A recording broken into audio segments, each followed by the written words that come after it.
Hi there, everyone, and welcome to another episode of Get Your Ass Up and Move Fitness and Nutrition Podcast. I am your host, peta-gay Barrett with Barrett Fitness. And on this podcast, we discuss fitness, nutrition, overall health, and overall well-being. We have a special guest today, Miss Sue from a YouTube friend. Hi, Sue. Hello. So happy to be here.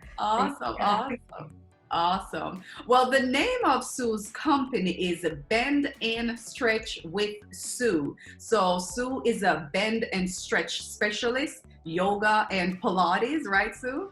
That's right. Yes. I'm certified with both yoga and Pilates, and I also have certifications in yoga tune-up, which is using massage balls and teaching people how to be able to release different areas. That goes deeper than yoga. Is more of a superficial stretch, superficial tissue, particularly in the more yang practices. And the yin gets a little bit deeper, and then the yoga tune-up allows participants to get really into that deep tissue myofascial release. Got it. I also do Thai massages, so I'm certified to do those. And that is along that same vein of being able to get that myofascial release and really improve their mobility. Awesome. Well, today's topic of discussion, you guys, as you can probably tell from the yoga specialist here, we will be talking about the overall health benefits from yoga and Pilates and all of the bending and stretching that Sue will talk about today. So tell us a little bit more. You went into it just a little bit now. Tell us a little bit more about yourself and where are you joining us from today? All right. Well, I'm joining you from Ottawa, Canada, capital city, and it's actually quite beautiful here. We are having 30 plus degree weather, that's Celsius, for my US friends. With me, it's really hot, it's really sticky. But we're enjoying it because we don't get that many months of this kind of weather here. But I am a yoga teacher, is where I began my yoga journey. And I've been doing teaching yoga for approximately 15 to 16 years now. And I, maybe even a little longer, but I also really, the practice that I was teaching meshed so well with moving on to Pilates also, because the two practices really fuse well together. So I decided to go ahead and teach both. I've been teaching in studio very early on in my yoga journey. I was a student for a few years. I used to dabble with it way back in the 70s when yoga first kind of came on the scenes in the Western world. Right. And then it kind of disappeared for a while, so I moved on to aerobics and all that sort of stuff. Right. And then when I rediscovered yoga again, I taught for a few years, but knew, like from my very first class, that I wanted to teach this. It really resonated so well with me. And as I discovered more about it, I just wanted to be, the more I could do it. I was already spending 5 or more days in the studio, so the more I could teach, that's what I wanted to do. And just to share that with people, I find that it really, yourself, peta-gay, when you have something that you're so passionate about, it just emanates out. That's right. Yes, totally. Because it starts with the passion, right? It doesn't matter what external motivation you're getting. That passion from within is what's going to make you want to, continue with it and push through even with the struggles. But so in your case, what was your motivation to actually really get into yoga? Yeah, that's a good question. I had been, I had a home gym. I was doing weights. I was I had the treadmill, was doing cardio, but I just found that needed something else, and I really wasn't sure. I really came upon yoga studio quite by accident. Just happened to be next door to my daughter's dance studio, so I thought I'd give it a try.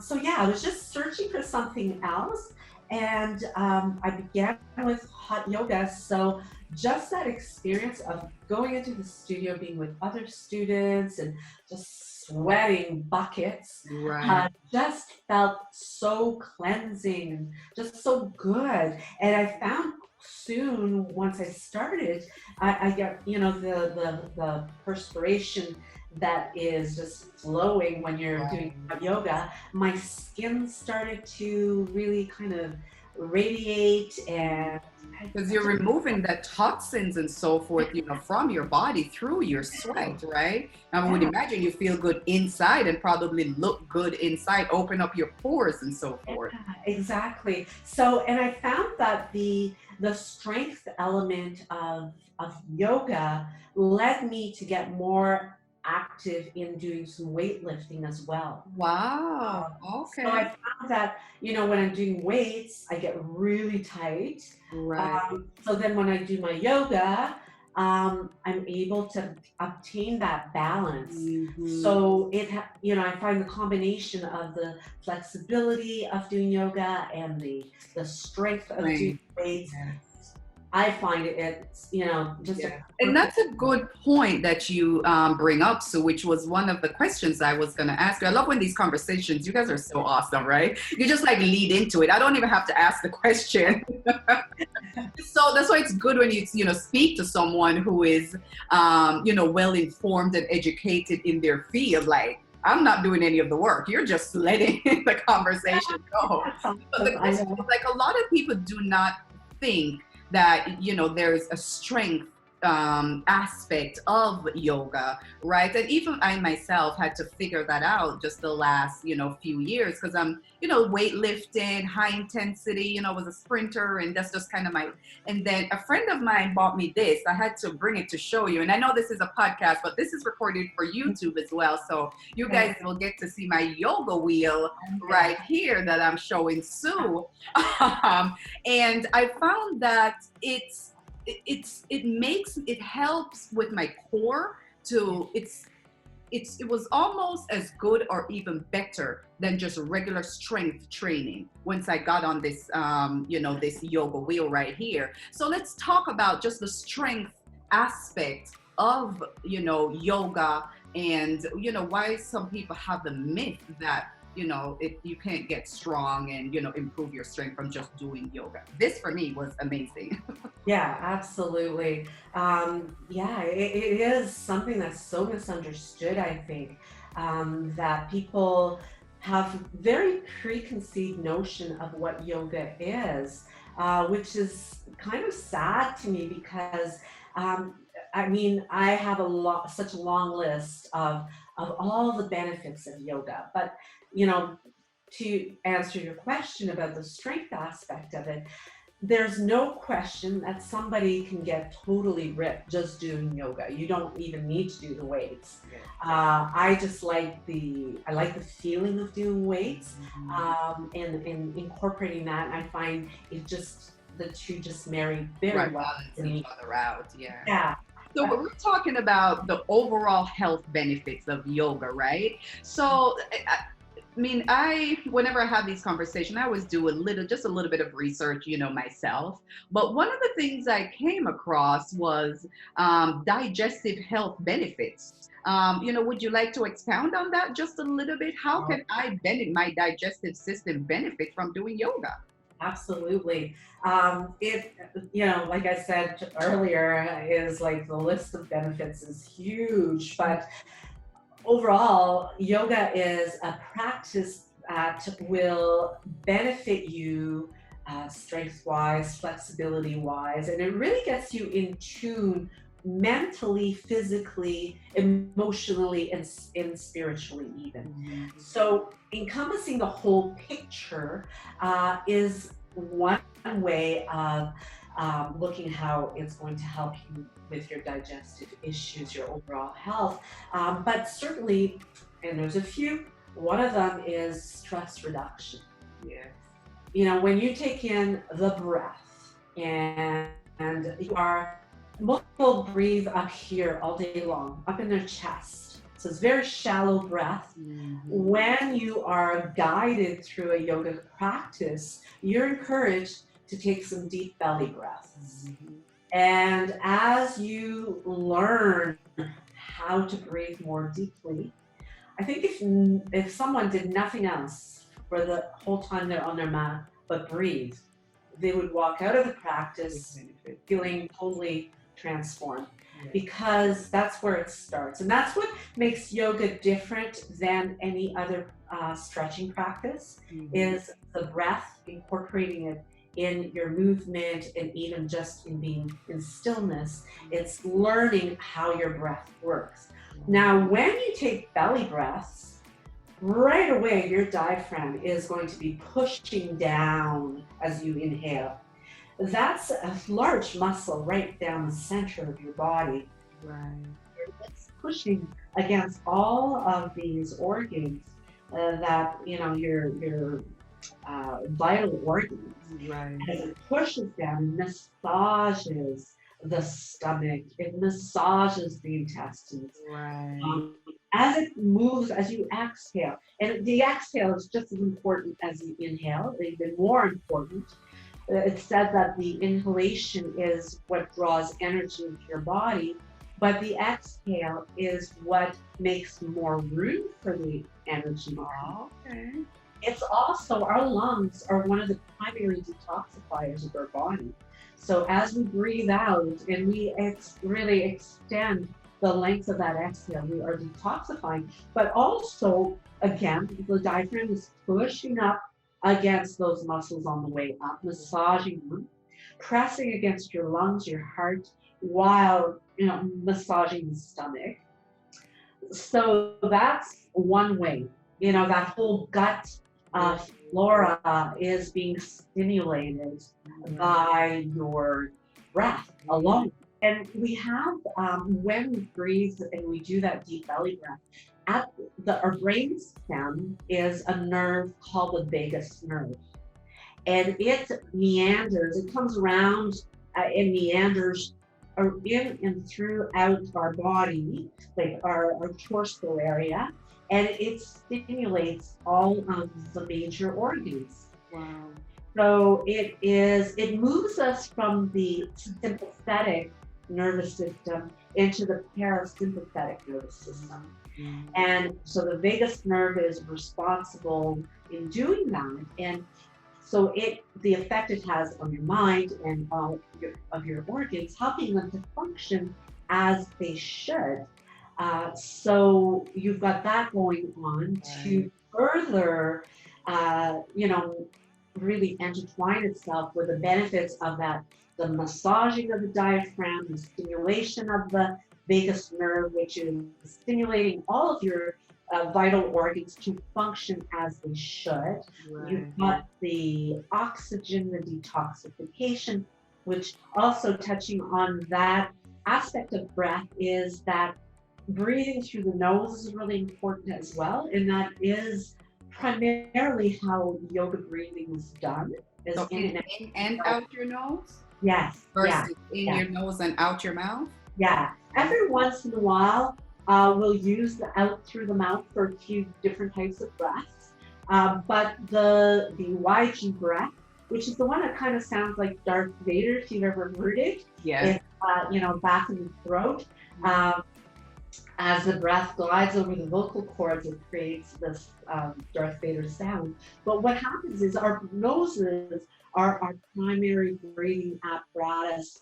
And when we breathe in through our nose, we obtain much more oxygen. Oh, okay. And when we breathe out through the nose, we are able to, the body is actually able to capture any of the remaining oxygen that may not have gotten used up in the body. It can capture on the way out as well. Oh, so that is really cool. It is. And it also elongates that exhale, which is more relaxing also. Yes, yes. That is true because I find like if I'm exhaling my mouth, like you can't exhale for a long period of time without like stopping and catching your breath or something like that. That's a good point, Sue. So the longer you can prolong that exhale for, the more relaxation benefit it will have. You capture a little bit more oxygen. You have more detoxification going on as well. So all of that is benefiting your gut health. Right. Aiding the stress reduction is aiding your digestion. So, right there, Right. just that. We haven't even moved yet. Right, and we right. I love it. I love it. We spoke about digestive health. Now, the big one for me is the mental health aspect of it. Right. For me, I go out and run, and that does it, for my psyche and prevent me from choking somebody out on days when I'm having a rough day. But once I start doing yoga a little bit, I don't do it as much as I should, but I find that it just does something to my psyche. Even like you say, just laying there breathing, that alone just helps the psyche. So what are some of the health benefits, the mental health benefits of yoga? All right, you got it. So as far as, building on with the mental wellness is, like you say, you've done that breathing. You haven't done anything yet, and you are already feeling like you've been transported to another world. Yes. And when you are within those four corners of your yoga mat, whether you're practicing alone at home or whether you are practicing in a room full of people, it is really about what's going on the four corners of that mat. And it is, your vagus nerve has moved you into your parasympathetic nervous system. So that means you're no longer in that fight or flight.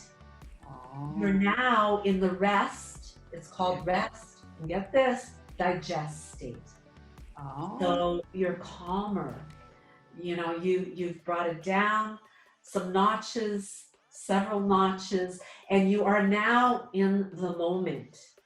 You're able to separate yourself from everything else. That mental chatter that's constantly going on in your head, it's now been replaced with the sound of your breathing. Right. So in essence, you're giving yourself a mental holiday. Yes. Where you are just tuned in to hear, I'm trying to do all these things, trying to negotiate all these things going on in my body, my breathing, standing on one foot. Oh, I'm falling out of balance. Oh, I've got to adjust here. I've got to tweak there. So right. Wow. You've got all of those effects, your vagus nerve, your mind in the body, concentration, exactly what's, how do you correct and adjust. And so all of that just gives you that break. Free your mind from whatever, even like you said, even if it's just in that moment, right? From whatever, however rough your day was, or not thinking about tomorrow, how rough your day is going to be, being in tune with your own self, your own breathing, your own movement, your own body, your own balance, that is giving you the freedom to just be in tune with yourself. I love speaking to people like yourself because, for someone like me, I have an idea of every little thing, but, there's yoga and Pilates where I just dabble in, and I never really thought about the thing that really got me from everything that you've said is the digestive aspect of it. We never think about exercising or internal organs. For me, the breathing, I've been trained to breathe through, your nose and out through your mouth. And while you're not saying you don't do that, but the best way to do it, is through your nose, in and out. I had no idea. So I've definitely learned something, a few things from you today so far. What is yoga for everyone?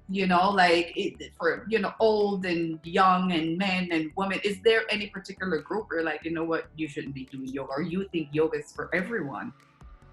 It is. It really is. Because there's such a vast variety of types of yoga out there. It really, I really believe that it is for everyone. And, I have such a wide range of different people that I work with. I have a few clients that I work with right now that are very, very compromised health wise. I have one person who has uh, fibrosis of the lungs. Oh, wow. And it is kind of a degenerative type of disease, but it has uh, the effect that yoga has had. She swears, her family swears, has been totally life changing. Wow. When we first began, we did it. She sat on a Chesterfield and really didn't move for the first few sessions. Wow. It was really focusing on meditation, body awareness, breathing.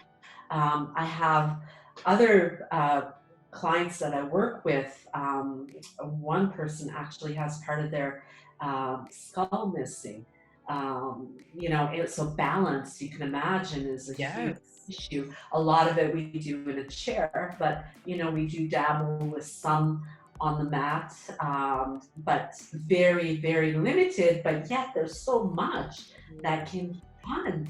I have someone who's had a stroke that has, again, balance issues, strength issues, one side versus the other side, huge differences. And I've taught mom and baby yoga.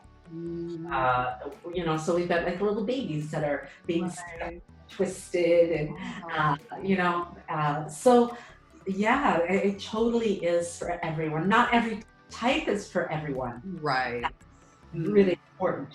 But there is a type for everyone. Right. So as you talk about types of yoga, I know of hot yoga, and I mean, I guess just regular yoga, not just a thing. What I do know is that I don't really care for hot yoga. I think I mentioned this to you when we spoke last week. Like the heat, I'm an island girl, but the heat just doesn't really do it for me. But I have friends of mine and clients of mine who just, swears by it. And then I learned about this thing called yin and yang yoga. I saw that on your last video. I'm like, now there's some other yoga. Like, okay, are there like several different types of yoga? Okay, you want to talk about that a little bit? Sure. Actually, I did a video last month of May, during my 31 days of Zen, that went through, itemized all the types of yoga. Primarily in the Western world, we practice Hatha yoga. Hatha. And Hatha. It's a merging of the body energies, the universal energies together. So yoking of spirit and body. That's what Hatha stands for. But from that has stemmed many different variations. And there's the Hatha is more about the poses, the physical aspect. And that's really what has resonated so well with the Western world, is the physical aspect of yoga. And within that, there is, there are very gentle forms of Hatha. There are more active forms, which can also be known as power yoga or vinyasa, flow yoga. Those are all where it's a faster moving practice, stronger practices. Some of the poses can be very deep and held for an extended period of time in those strengthening manners. And then there is restorative yoga, which is used for a lot of people who may perhaps have been dealing with very serious illness. I've encountered a lot of people who are in recovery or maybe in remission or dealing with cancer treatment and have chosen restorative yoga as a means of of practicing yoga in a way that's very restorative to their body, because To help the them pose, with their recovery process. yeah, because it does employ more of the meditative aspect, but the body is very well supported using different props, using bolsters, pillows, and maybe blankets, thicker mats, so that they're well cushioned and very comfortable in the poses, which are held for, you know, in an hour class, you may only have perhaps 5 or 6 poses at most. So they're held for an extended period of time, but the participants are encouraged to be very comfortable and very well kind of padded while they're holding those poses. There's yin yoga, which you mentioned, yin yang, but yin itself is a practice. The hatha is very much geared toward the superficial muscle tissue. Okay. The yin yoga is more targeting the fascia, which wraps around the muscle, encapsulates the joints, the connective tissue, the ligaments, the tendons. The yin yoga is meant to target those tissues, which is incredibly helpful for flexibility. Right. It really, really is amazing. Those poses are held for usually anywhere from 2 to 5, maybe 6 minutes, sometimes even more. And we really encourage participants to not be too aggressive in setting up in those poses, because they're held for such a long period of time. So that's one, and because they're held for a longer period of time, the meditative aspect really lends itself very well to that particular type of yoga, that type of practice. And then there's the hot practices. You've got the Iyengar as well, which is an incorporation of heat and a lot of props being used in the practice. You have Kundalini, which is very much more about the energies flowing through the body. Okay.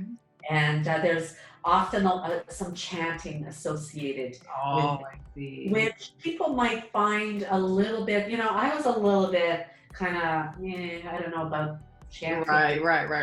You know, but I mean, you look at for one thing, the health benefit of the chanting is the vibration that goes on over the vocal cords is really important here. There's resonating energy that vibrates over the vocal cords when there's chanting going on, which is very, very beneficial. Right. It leads to the point that you were saying there is a type of yoga for everyone, right? Exactly. Young, old, you know, the cancer patient, to the patient who have the back issue, the person who have the mental health issue, you know, whatever it is, someone who just older who want to work on their flexibility or help with their balance or something like that. So it's, I mean, it's just so much overall health benefits, strength, mental, digestive, you know, that one could think of for doing yoga. So I mean, why, you know, wouldn't you at least just give it a try? You know. So as we wrap up here, Sue, what are some advice you would have for someone who is, I'm wanting to get into yoga, right? I'm a guy, I'm intimidated by it. Where do I start? What do I do? How do I get into yoga? Yeah. You know, depending what you are faced with, would be dependent on where you should go first. You know, I mean, there is a plethora of videos available on YouTube. I myself have, I think I have about 200 different videos now available. So there's a wide range. You know, an individual could begin there. And I think quite often as a beginner, one of the concerns is, you know, am I doing it right? And really, it's to listen to your body would be my number one advice. That's a good point. Yeah. You know, whether you are going to a class and finding an instructor that you really resonate well with, or you are searching through the vast ocean of content on YouTube, to find somebody that you resonate well with there. But it's really to listen to your body and not to try to, it's said very much in yoga that to kind of watch the ego or kind of keep the ego in check. Because, in the gym, when somebody goes into the gym, it's very competitive sometimes. And they can do, I should be able to do more. Right. And yoga is really not like, it's a journey. And you have to start at the beginning. And so long as you show up on the mat and you are very respectable of your own edges and your limitations, you really can't go wrong. And that's part of, what happens when you practice. It's discipline like any other type of movement. But what happens is you become very in tune with your body as you remain on this journey.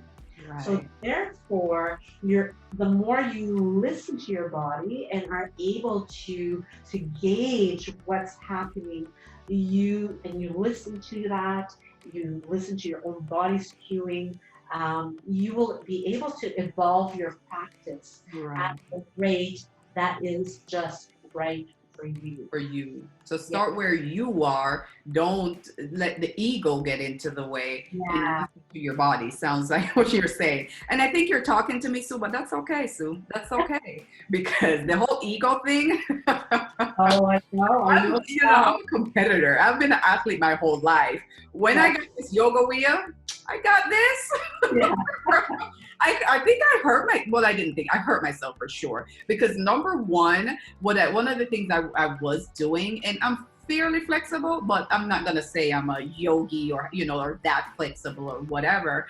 But I think I was holding my stretches too long, and I think I maybe slightly strained my left adductor, because I was just thinking, you can hold it for 2 minutes. No, you're just starting to do yoga. So it's a very good advice.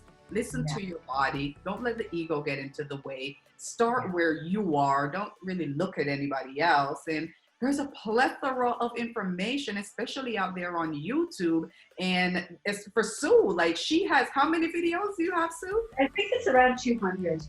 Yeah. I think even past 200, it's around there.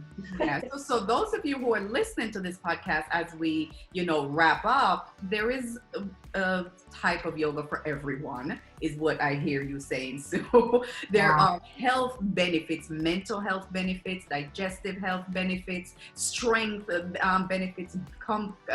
Match that up with your strength training just to give you some balance. No pun intended. But thank you so much, Sue. This was an amazing conversation. I've learned so much from you just in this conversation, today. So any last notes or anything for for the whoever may be listening to this or watching this on YouTube as we close out here, Sue? It's just, there's so much, but yet it is, it's common sense, but yet we veer away, we drift away. And if you've drifted away and perhaps you don't like where you're at right now, or maybe you're just starting, we're all in different places on our journey. And recognizing that we are on a journey and you're on a journey, and it's, it's just a matter of taking the steps, going at your own pace. If you fall off wagon, you can get back on at any time, and we will welcome you with open arms, without judgment, because everybody has times in their lives that they go through different things, and they may veer away from what is best for them and may not have discovered yet what is best for them. So join us on this journey. So that said, reach out to you. Where do we find you? I know you and I connected on YouTube, and then we later connected on Instagram. What are your handles on these platforms? On all of the platforms, my handles are Bend and Stretch with Sue. So common mistake is the word end, but it is bend with the letter N, stretch, with Sue. And it's the same on YouTube, on Instagram, on Facebook, as well as even by email at Gmail. It's bend and stretch with Sue at gmail.com. So you can reach me wherever it is most convenient for you. If you have any questions, I'd be more than happy to answer them and to help you out as best as I can, or to point you in the direction that we can get. Well, thank you so much. And again, it's BEND, the letter End, stretch with Sue on YouTube, Instagram, Facebook, her Gmail, all the same thing. Nice and easy. Exactly.